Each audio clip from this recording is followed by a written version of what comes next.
एक और जो है सवाल बहुत ज़्यादा होता है लोगों का।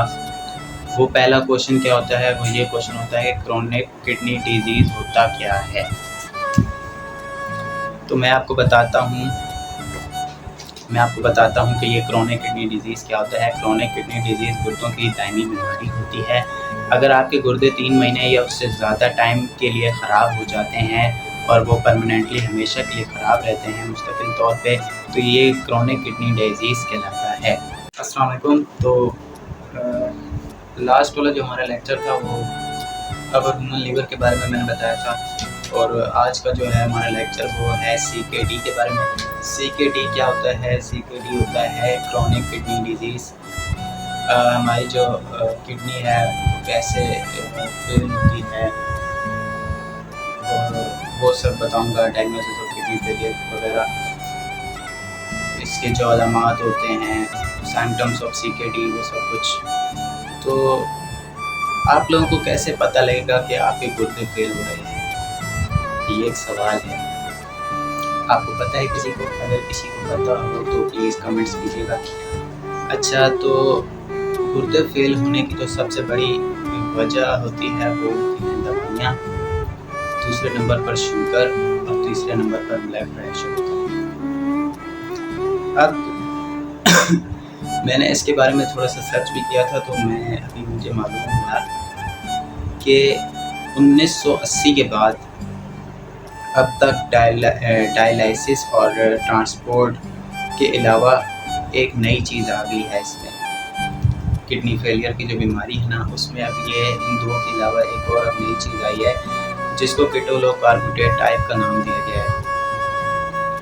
तो अगर हम बात करें अमेरिका की, तो अमेरिका में हर 7 में से एक मरीज़ गुर्दे फेल होने का है।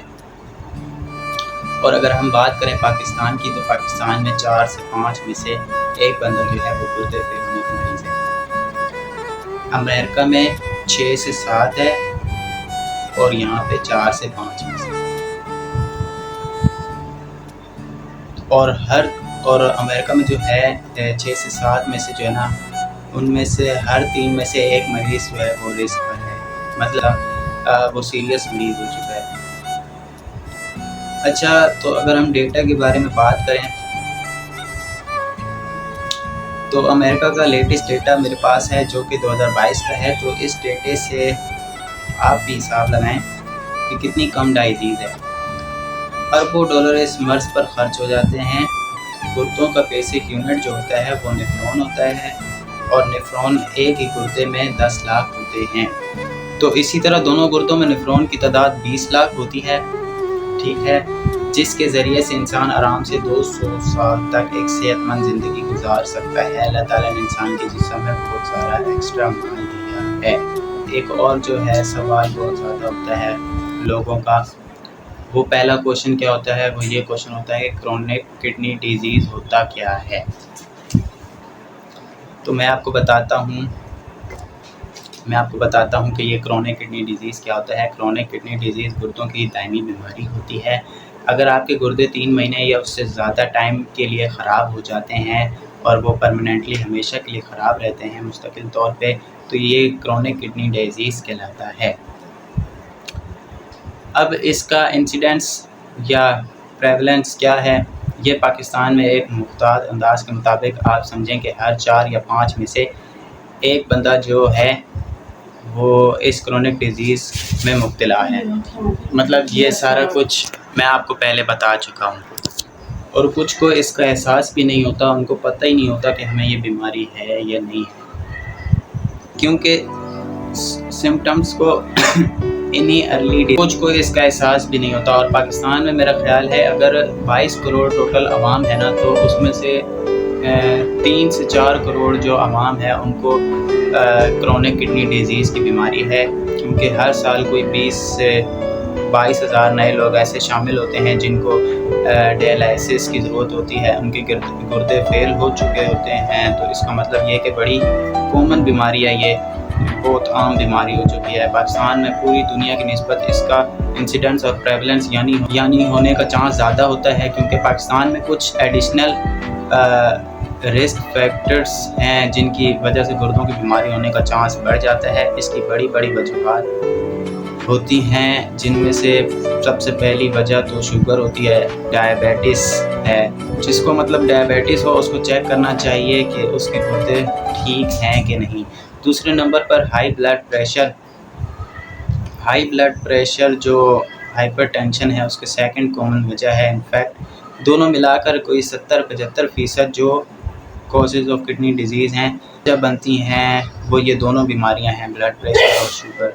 मतलब जो ज़्यादा कॉमन मतलब कि जिनसे ज़्यादा जो है ना इस बीमारी का ख़तरा है वो शुगर और ब्लड प्रेशर के मरीज़ों का है। तो उनको अपनी एहतियात करनी चाहिए। अपने टेस्ट वगैरह जो कराते हैं उनमें उनको ध्यान रखना चाहिए कि कहीं उनके गुर्दे फेल तो नहीं हो रहे। अब बात की जाए टेस्टों की, तो इसमें नंबर 1 टेस्ट आता है हमारे पास माइक्रो एल्बुमिनुरिया। ये 24 घंटों का टेस्ट होता है। इस टेस्ट में जो है आपके पेशाब में प्रोटीन आना, पेशाब में ज़्यादा झाग का बनना और ये सब कुछ आपको पता चलता है, और ये माइक्रोस्कोप के ज़रिए देखते हैं। जो माइक्रो एल्बुमिनुरिया होता है ये माइक्रोस्कोप्स के ज़रिए से देखते हैं, मतलब जो हमें ऐसे आँख से नज़र नहीं आते वो उसके ज़रिए से देखते हैं। इसमें होता क्या है, नॉर्मल लेस दैन 30 mg और नो, मतलब कि एक सेहतमंद जो है ना इंसान, उसके जिस्म में सबसे कम जो है 24 घंटों के पेशाब में वो 30 मिलीग्राम प्रोटीन होगी, और नॉर्मल हालत में वो भी। जब आप एक्सरसाइज वगैरह करते हैं या फिर जब आपको फीवर हो जाए तो उस दौरान आपके पेशाब में प्रोटीन 30 मिलीग्राम से बढ़ जाए। मतलब एक्सरसाइज वगैरह करें या हम भाग दौड़ के आएँ या आपकी तबीयत ख़राब हो, आपको फीवर वगैरह हो, तो वो प्रोटीन आपके पेशाब में जो है वो 30 मिलीग्राम से बढ़ जाएगा।